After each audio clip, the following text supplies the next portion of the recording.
Hey guys, if you like playing on Steam like I do and you want to know how many players are actually playing some game, open your web browser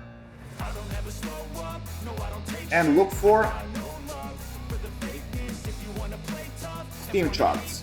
Open this website and now look for game that you want to play, let's say Diablo. In here you can see many interesting information about this game. I'm looking for Diablo 4 and I can see that this game is losing popularity in last month.